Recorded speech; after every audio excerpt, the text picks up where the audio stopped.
Hello. Time for another edition of Tracy's Toxic Titty Talk.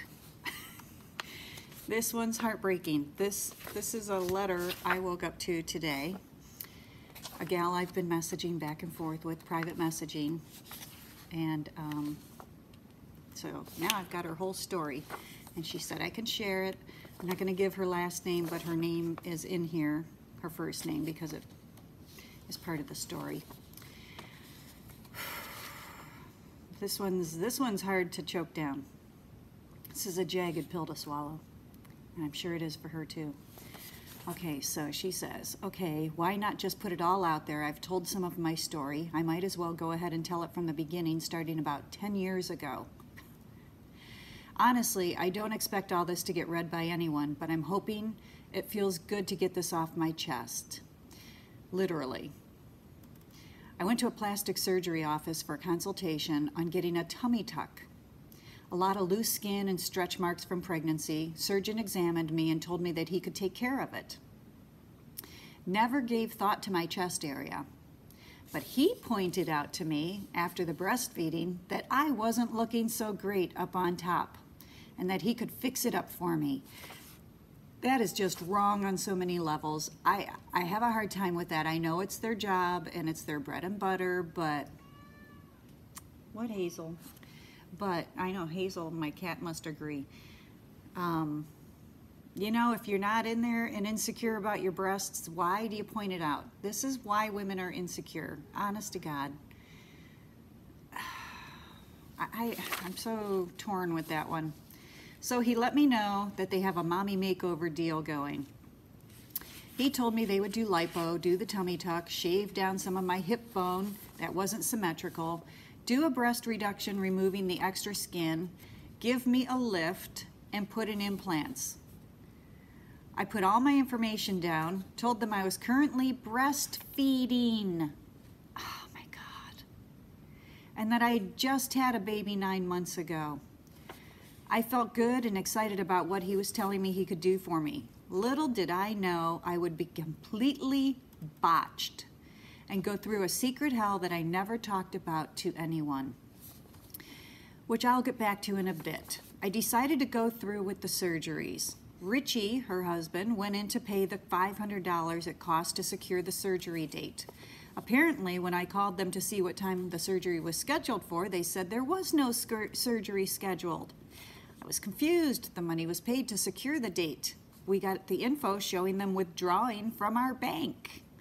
At that point, they said, oh, sorry, another Ashley was having her fiance come in to pay for her to have her surgery date set up. We apologize and must have mixed the two of you up.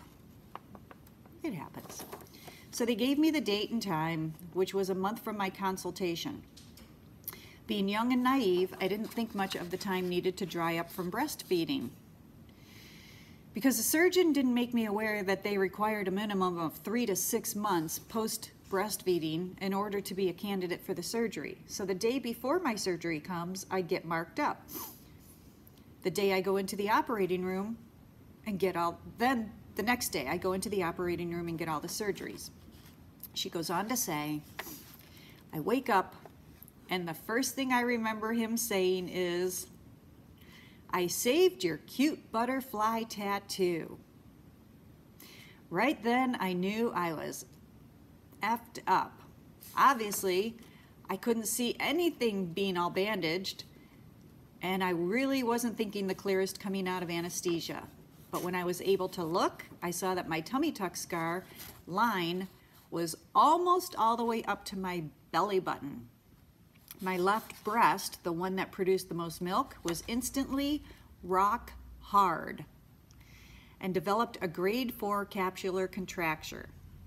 I went in for my first post-op and explained to him my incision on my tummy tuck was nowhere near where we agreed and what I was marked up for. My whole tattoo was supposed to be removed, and he knew how excited I was to get rid of that thing. I hated it. Yet he exclaimed how happy he was that he saved it for me. He said to give it about 6 months and then he could go back and lower it. Another surgery, you know, because you didn't do it right the first time and you didn't listen. and now you need another surgery. Now she needs another surgery. I give my breast the 6 months to heal, and he would fix the contracture too. Do you know how painful a contracture is? It hurts. Your breast is rock hard. I had one. Rock hard. I had found out that I wasn't a candidate for the breast surgery and questioned if the contracture was because of the milk. This man never should have touched her breasts. He never should have touched her when she said she was breastfeeding. Never. I'm sorry, but all that anesthesia and she's breastfeeding? Why didn't you wait till she was totally done? Anyway, I found out that I wasn't a candidate for the breast surgery and questioned if the contracture was because of the milk. It wasn't something he wanted to talk about and quickly changed the subject. Anyway, over the time, swelling went down and the implants were so small on my body that it basically looked like a rock in a sock.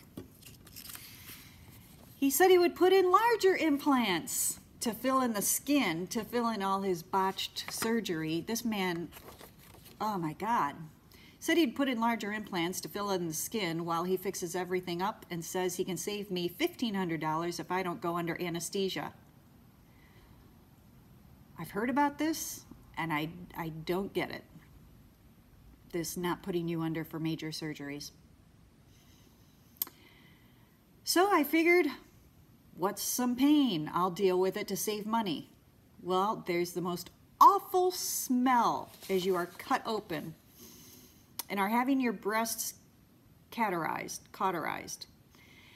And the pain, well, let me tell you, it makes labor seem like a breeze. Yes, I was injected with needles to numb the area as he went in, but when he got to areas not numb, it felt like someone was ripping a wound wide open and lighting it on fire. When the cauterizing was happening, this was just on my breast. The feeling of my tummy tuck scar being pulled down was so much worse. He had to undermine the skin to get the scar to stretch down, but I hung in there. I believe it was about a 3-hour surgery. Finally, I thought I was done and I would be fixed and look better. My scar ended up still being very high. I developed another capsular contracture, and the bigger implants didn't end up filling out my skin. Being crazy, hoping for this perfectness that he put in your head to begin with.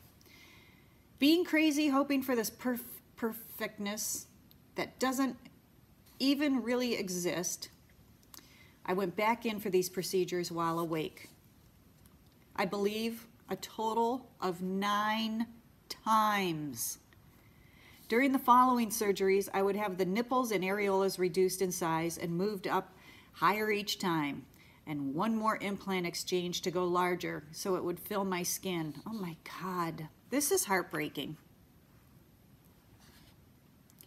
In the end, I ended up with scars so wide and thick, I just decided to call it quits. During this time, I didn't realize my breast implant illness was beginning. Well, how could you know that it's the breast implant illness starting? Oh my God. Oh, I'm not done. She's not done talking. This doesn't end for her. So now her breast implant illness symptoms are beginning, so she chalks up all the symptoms to be a result of anything under the sun except the implants, because why would I blame them? Exactly, that's what I say. I was told they were 100% safe, so were the rest of us. So I blamed exhaustion on following pregnancies, being up at night feeding, breastfeeding, calming crying babies. I blamed it on rainy days, snowy days, bad weather, being overwhelmed taking care of 4 kids and 2 others that we took in. So she's got a good soul. Not getting in enough gym time, not feeding my body the best foods, getting older. I told myself I was okay all of the time, even though I wasn't. I wasn't. Maybe I was scared to find out that something was seriously wrong with me, so I ignored my symptoms. I don't even know if it's ignoring it, Ashley. I think they pile on one at a time and you don't connect the dots and you just get used to them.